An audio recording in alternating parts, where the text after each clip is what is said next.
आप देख रहे हैं यंग बाइट्स। मैं हूँ आपके साथ पूजा ठाकुर। आज के हमारे पॉलिटिकल पल्स में मैं आपकी मुलाकात करवाने जा रही हूँ भारतीय जनता युवा मोर्चा के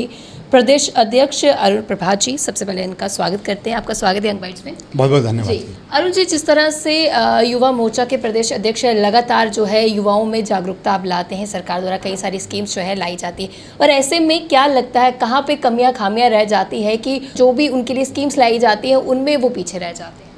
देखिए, ऐसा है कि माननीय मोदी जी के नेतृत्व के अंदर बहुत सी ऐसी नीतियां बनी हैं जो युवा को केंद्रित करके बनी हैं, और युवाओं को रोज़गार के ऊपर डिपेंडेंट होने के बजाय स्वरोज़गार को प्रमोट करने के लिए और आत्मनिर्भर करने के लिए कई ऐसी योजनाएं हैं जिसको नौजवानों तक लेकर के जाना युवा मोर्चा का प्रमुख कार्य भी है, और युवा मोर्चा के कार्यकर्ता ही काम करते भी हैं। जागरूकता फैलाना स्कीम्स को लेकर के, और स्कीम्स को जन जन तक लेकर के जाना। और क्योंकि जम्मू कश्मीर पहाड़ी क्षेत्र है, और पहाड़ी क्षेत्र में बहुत से ऐसे एरियाज़ हैं जो 12 के 12 महीने कनेक्टेड नहीं रहते, परंतु आज इंफ्रास्ट्रक्चर डेवलपमेंट 70 वर्ष हो गए हमको इंफ्रास्ट्रक्चर डेवलप करते हुए, सड़कें बनाते हुए, परंतु आज बहुत बड़े लेवल पर हमारी जो कनेक्टिविटी है वो थ्रू आउट द ईयर करने की सरकार की एक जो नीति और नीयत है वो बड़ी स्पष्ट है। उसके कारण उसके परिणाम भी दिखाई दे रहे हैं, और उसके साथ साथ जो सबसे प्रमुखता के साथ मैं बोलूँगा कि उन दूर दुर्गम क्षेत्र के अंदर, पहाड़ों के अंदर जाकर के और दूर दराज के इलाकों में लोगों के पास जाना, नौजवानों के पास जाना, उनको स्कीम्स के बारे में जन जागरण भी करना, और उनको किस तरीके से उसका लाभ मिल सकता है उसके लिए उनको एक तरीका समझाना और उनको स्कीम्स दिलवाना, ये प्रमुखता के साथ युवा मोर्चा का भूमिका है, और युवा मोर्चा इसको बखूबी निभा रही है। युवाओं के कई सारे मसले रहते हैं जिसको लेकर वो सड़कों पे उतर के प्रदर्शन करते हैं, तो भारतीय जनता युवा मोर्चा किस तरह से उनका समर्थन करती है? भारतीय जनता पार्टी और भारतीय जनता युवा मोर्चा हमेशा ऐसे नौजवानों के साथ खड़ा है जहाँ पर भी ऐसा लगता है कि ये आज, क्योंकि जम्मू कश्मीर के जो हालात हैं उसके अंदर बहुत बड़े स्तर पर बहुत नए नवेले इनिशिएटिव्स लिए गए हैं, परंतु कुछ स्तर के ऊपर ज़रूर एडमिनिस्ट्रेटिवली और रिक्रूटमेंट जो रिक्रूटिंग बॉडी है उसके ऊपर कुछ एक ब्यूरोक्रेटिक फ्लॉज के कारण उसके कारण कुछ चीज़ों को लिंगर ऑन किया जाता है। तो हम समय समय पर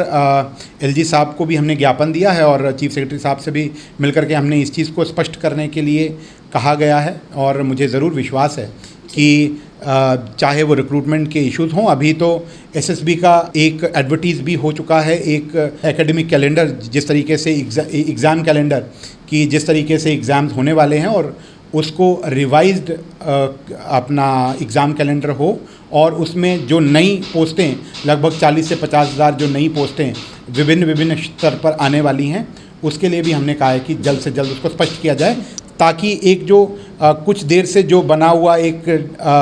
जो असमंजस है कि युवा तैयारी कर रहे हैं परंतु एग्ज़ाम्स का पता नहीं, तो मुझे लगता है कि वो जल्द उसका निराकरण होगा और उस पर काम होगा। जम्मू हो या कश्मीर हो, लगातार ये जो फायर इमरजेंसी के एस्पिरेंट्स है वो स्कैम को लेकर प्रदर्शन कर रहे हैं और कह रहे हैं कि इसकी जांच होनी चाहिए। उस पर किस तरह से आपका समर्थन और किस तरह से आप उनके साथ करें? देखिए, फायर एंड इमरजेंसी सर्विसेज की बात है, जहाँ तक हमने उसको मैटर को टेकअप किया है चीफ सेक्रेटरी साहब तक, और एलजी साहब को भी हमने एक बार ज्ञापन दिया था उसका, और मुझे लगता है कि अभी वो फिर से अभी कुछ देर पहले भी वो प्रोटेस्ट कर रहे थे, और मुझे लगता है कि उसका निराकरण ज़रूर होगा। जो उनकी जायज़ डिमांड है उसको पूरा करने के लिए सरकार ज़रूर कुछ कदम ज़रूर उठाएगी। आम लोगों की बात की जाए, युवाओं की बात की जाए, तो लगातार उनका ये मानना है कि चुनाव जब हो जाएंगे, एक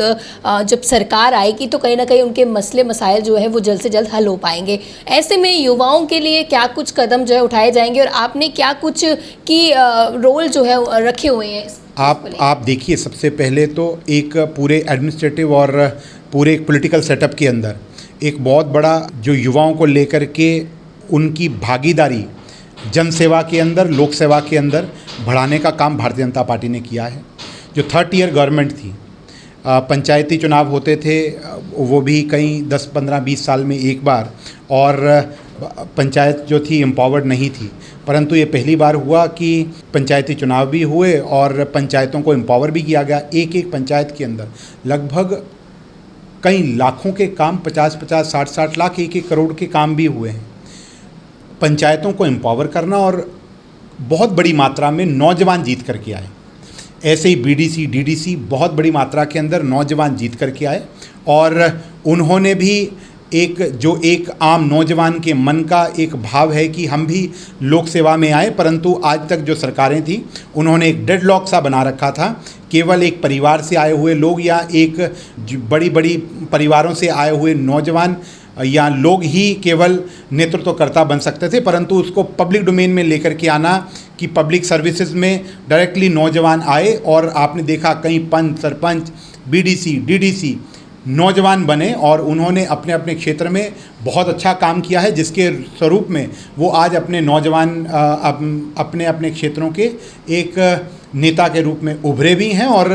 लोगों के काम दिन रात एक करके कर रहे हैं। 370-35 से टूटने के बाद कहा गया था कि युवाओं को रोजगार मिलेगा, इसको लेकर किस तरह से आगे बढ़ी है भारतीय जनता पार्टी और आगे किस तरह से और बढ़ेगी? देखिए, रोजगार देने का काम तो किया जा रहा है, वहीं पर स्वरोजगार के साथ जोड़ करके वोकल फॉर लोकल और आत्मनिर्भरता की और हमारा देश और हमारे युवा बढ़ें, उसके लिए इंडस्ट्रियल पॉलिसी 2021 जो आई उसमें कई नौजवानों ने इंडस्ट्रीज भी सेटअप की हैं और कईयों को रोज़गार भी उसके माध्यम से मिलेगा। कई जो उसके साथ एलाइड बिजनेस और ट्रेड भी डेवलप होगा और उसके कारण जो एरियाज जो आज तक बिज़नेस के पर्सपेक्टिव से बड़े पिछड़े थे या अछूते थे, उनको छूने का काम आज नौजवानों ने किया है और इन्हीं नीतियों के कारण हुआ है। परंतु रही बात सरकारी रोज़गार की, तो सरकारी रोज़गार में भी रोज़गार देने का काम किया गया, परंतु कुछ जगहों पर डिस्क्रिपेंसीज हैं, उसके ऊपर तुरंत जल्द से जल्द ठीक होना चाहिए। हमने भी जो एलजी प्रशासन है, एलजी साहब से विशेषकर जिनका ध्यान लोगों के प्रति है और नौजवानों के प्रति है, हमने उनसे भी कई बार बात की है और मुझे लगता है कि इसके ऊपर तुरंत और जल्द से जल्द कार्रवाई होगी और रोज़गार के पर्सपेक्टिव से रोज़गार